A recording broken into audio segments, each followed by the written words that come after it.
Hello दोस्तों, स्वागत है आपके अपने YouTube channel only regular study में। इस वीडियो में मैं आप लोगों को पॉलिटेक्निक इंट्रेंस एग्ज़ाम 2021 के भौतिक विज्ञान का प्रश्न बताने वाला हूं, जो कि आपके एग्ज़ाम में 100% आने के चांसेस हैं। तो वीडियो को पूरा देखें, ज़रा भी स्किप ना करें। और चैनल पर पहली बार आए हो तो प्लीज़ चैनल को सब्सक्राइब कर बेल आइकन को प्रेस कर लें। यदि आप पॉलिटेक्निक के बारे में विस्तृत जानकारी चाहते हैं कि पॉलिटेक्निक क्या है, पॉलिटेक्निक में कौन कौन से जॉब हैं, पॉलिटेक्निक कब किया जाता है, तो इस वीडियो का लिंक डिस्क्रिप्शन बॉक्स में दिया हुआ है, प्लीज़ उन्हें जाके देख लें। तो चलिए वीडियो को शुरू करते हैं। आज के वीडियो का पहला प्रश्न है, एक समतल दर्पण द्वारा निर्मित छवि हमेशा ऐसी होती है। तो इसका राइट आंसर होगा ऑप्शन नंबर ए, आभासी और खड़ा। अगला प्रश्न है क्वेश्चन नंबर 2। एक गोलाकार दर्पण की वक्रता केंद्र और ध्रुव से होकर गुजरने वाली काल्पनिक रेखा है। तो इसका राइट आंसर होगा ऑप्शन नंबर बी, प्रधान धुरी। अगला प्रश्न है क्वेश्चन नंबर 3। अवतल दर्पण से परावर्तन के बाद प्रमुख अक्ष के समानांतर एक किरण खाली स्थान से होकर गुजरती है। तो इसका राइट आंसर होगा ऑप्शन नंबर ए, प्रधान केंद्र बिंदु। अगला प्रश्न है क्वेश्चन नंबर 4। जब एक वस्तु को अनंत में रखा जाता है तो उत्तल दर्पण द्वारा निर्मित छवि का आकार होता है। तो इसका राइट आंसर होगा ऑप्शन नंबर ए, बिंदु के आकार के। अगला प्रश्न है क्वेश्चन नंबर 5।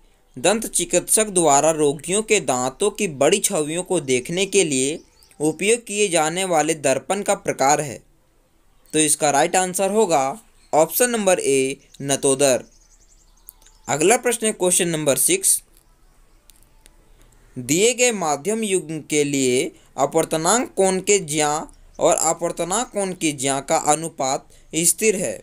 इस सिद्धांत को कहा जाता है। तो इसका राइट आंसर होगा ऑप्शन नंबर बी, स्नेल का सिद्धांत या नियम। अगला प्रश्न है क्वेश्चन नंबर 7। निम्नलिखित में से किसका अपवर्तनांक सबसे बड़ा है।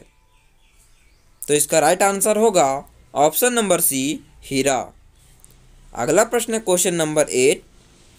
एक गोलाकार लेंस की वृत्ताकार रूपरेखा के प्रभावी व्यास को कहा जाता है। तो इसका राइट आंसर होगा ऑप्शन नंबर ए, छिद्र। अगला प्रश्न है क्वेश्चन नंबर 9। समतल दर्पण की फोकल लंबाई होती है। तो इसका राइट आंसर होगा ऑप्शन नंबर सी, अनंत। अगला प्रश्न है क्वेश्चन नंबर 10। लेंस की शक्ति का एसआई इकाई है। तो इसका राइट आंसर होगा ऑप्शन नंबर बी, डायोप्टर। अगला प्रश्न है क्वेश्चन नंबर 11। आँख का नेत्र पटल है। तो इसका राइट आंसर होगा ऑप्शन नंबर ए, प्रकाश का संवेदन पटल। अगला प्रश्न है क्वेश्चन नंबर 12। आँख के लेंस की फोकल लंबाई को संयोजित करके विभिन्न दूरियों की वस्तुओं पर मानव आँख केंद्रित कर सकती है, इसे कहते हैं। तो इसका राइट आंसर होगा ऑप्शन नंबर बी, सुविधा। प्रश्न है क्वेश्चन नंबर 15। जब सफ़ेद प्रकाश का पराकिरण होता है तब निम्न में से कौन सा रंग सबसे ज़्यादा झुकता है। तो इसका राइट आंसर होगा ऑप्शन नंबर ए, नीला। अगला प्रश्न है क्वेश्चन नंबर 16। तारे की टिमटिमाहट का कारण है। तो इसका राइट आंसर होगा ऑप्शन नंबर ए, वायुमंडलीय अपवर्तन। अगला प्रश्न है क्वेश्चन नंबर 16। कोलाइडल कणों द्वारा प्रकाश का विकिरण है। तो इसका राइट आंसर होगा ऑप्शन नंबर डी, थैडल प्रभाव। अगला प्रश्न है क्वेश्चन नंबर 18। आकाश का नीला रंग और सूर्योदय और सूर्यास्त के समय सूर्य के लाल रंग का कारण होता है। तो इसका राइट आंसर होगा ऑप्शन नंबर ए, प्रकाश का विकिरण। अगला प्रश्न है क्वेश्चन नंबर 19। 1 एम्पियर विद्युत धारा है। तो इसका राइट आंसर होगा option number A, 1 coulomb by 1 second. अगला प्रश्न है क्वेश्चन नंबर 20। दो बिंदुओं के बीच के विभवांतर के बराबर है। तो तो इसका राइट आंसर होगा ऑप्शन नंबर ए, किया गया कार्य बाय प्रभार।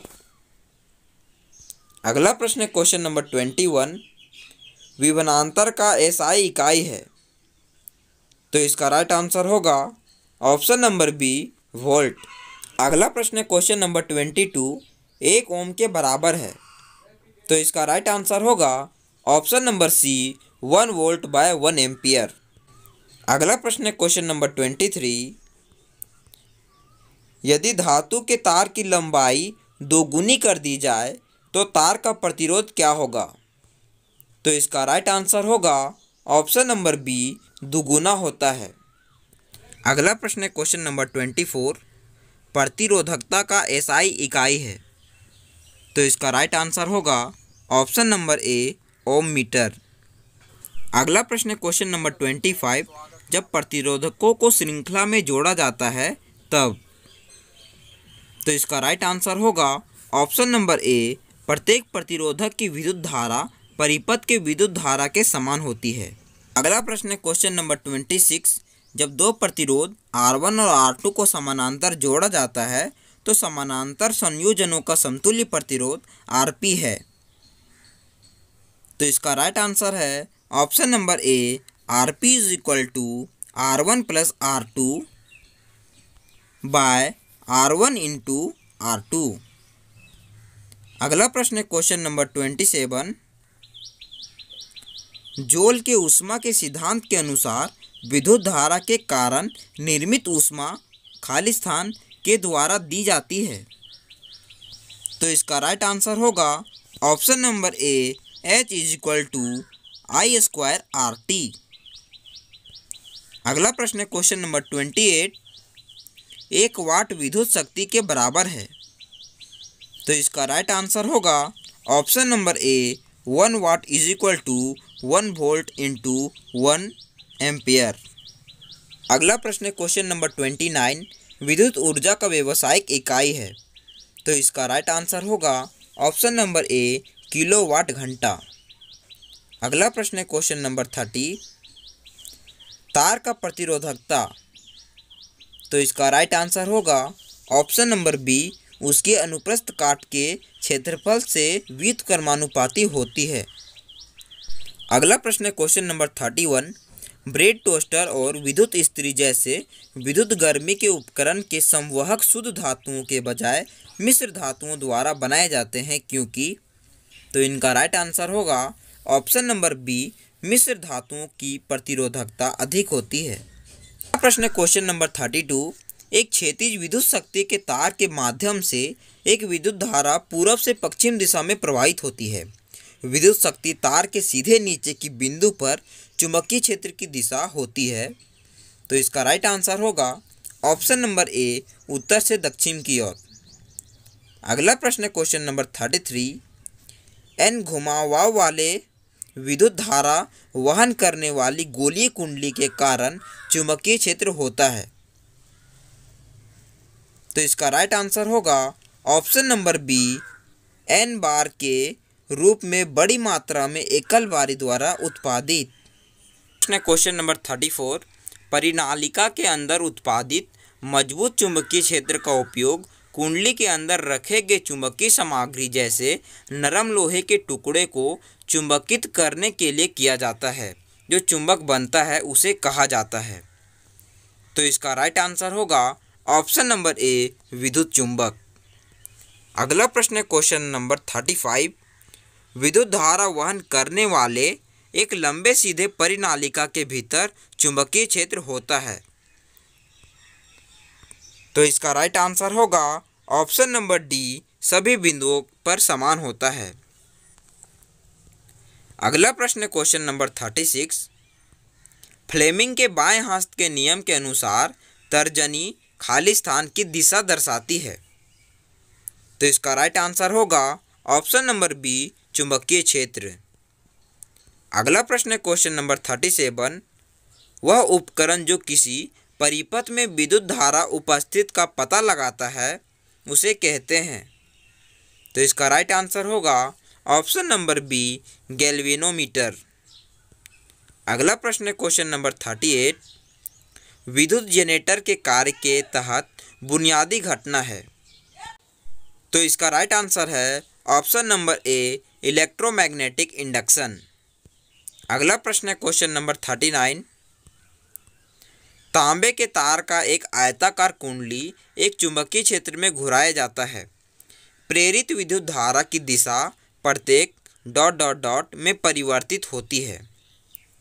तो इसका राइट आंसर होगा ऑप्शन नंबर सी, 1/2 घूर्णन। अगला प्रश्न है क्वेश्चन नंबर 40। चुंबकीय क्षेत्र रेखाओं को एक साथ दिखाया जाता है जहां चुंबकीय क्षेत्र खाली स्थान है।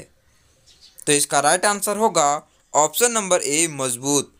अगला प्रश्न है क्वेश्चन नंबर 41। विद्युत ले जाने वाले सोलेनॉइड का चुंबकीय क्षेत्र खाली स्थान के समान होता है। तो इसका राइट आंसर होगा ऑप्शन नंबर ए, चुंबक की पट्टी। अगला प्रश्न है क्वेश्चन नंबर 42। घरों में एसी की आपूर्ति 220 वोल्ट 50 हर्ट्ज की है। आपूर्ति के तारों में से एक लाल इंसुलेटर के साथ है जिसे कहा जाता है। तो इसका राइट आंसर होगा ऑप्शन नंबर ए, विद्युतमय तार। अगला प्रश्न है क्वेश्चन नंबर 43। विद्युत चुम्बकीय प्रेरण की घटना है। तो इसका राइट आंसर होगा ऑप्शन नंबर सी, एक चुंबक और कुंडल के बीच सापेक्ष गति के कारण कुंडली में प्रेरित विद्युत धारा उत्पन्न करना। अगला प्रश्न है क्वेश्चन नंबर 44। लघु परिपथ शॉर्ट सर्किट के समय परिपथ में बिजली या विद्युत। तो इसका राइट आंसर होगा ऑप्शन नंबर सी, अत्यधिक बढ़ता है। अगला प्रश्न है क्वेश्चन नंबर 45। विद्युत प्रवाह के उत्पादन के लिए प्रयोग किए जाने वाले उपकरण को कहा जाता है। तो इसका राइट आंसर होगा ऑप्शन नंबर ए, जनरेटर। अगला प्रश्न है क्वेश्चन नंबर 46। लघु परिपथ शॉर्ट सर्किट से परिपथ की सुरक्षा के लिए उपयोग किए जाने वाले सुरक्षा उपकरण है। तो इसका राइट आंसर होगा ऑप्शन नंबर बी, फ्यूज। अगला प्रश्न है क्वेश्चन नंबर 47। विद्युत धारा की दिशा ली जाती है। तो इसका राइट आंसर होगा ऑप्शन नंबर बी, इलेक्ट्रॉनों की प्रवाह की दिशा के विपरीत। अगला प्रश्न है क्वेश्चन नंबर 48। प्रतिरोध आर के तार का टुकड़ा 5 समान भागों में काटा जाता है। इन भागों को फिर समानांतर में जोड़ा जाता है। यदि इस संयोजन का समतुल्य प्रतिरोध R' है तो R/R' का अनुपात है। तो इसका राइट आंसर होगा ऑप्शन नंबर डी, 25। अगला प्रश्न है क्वेश्चन नंबर 49। निम्नलिखित में से कौन सा पारंपरिक ऊर्जा का स्रोत नहीं है? तो इसका राइट आंसर होगा ऑप्शन नंबर सी, परमाणु ऊर्जा। अगला प्रश्न और इस वीडियो का आखिरी प्रश्न, प्रश्न नंबर 50। निम्नलिखित में से कौन सा ऊर्जा का एक गैर पारंपरिक स्रोत है? तो इसका राइट आंसर होगा ऑप्शन नंबर बी, सौर ऊर्जा। तो मैंने अभी भौतिकी का 50 क्वेश्चन करवाया। आपने 50 में से कितना का जवाब दिया प्लीज़ कमेंट बॉक्स में ज़रूर लिखें। और चैनल पर नए आए हो तो चैनल को सब्सक्राइब कर बेल आइकन को प्रेस कर लें। मिलते हैं अगली वीडियो में, तब तक के लिए धन्यवाद।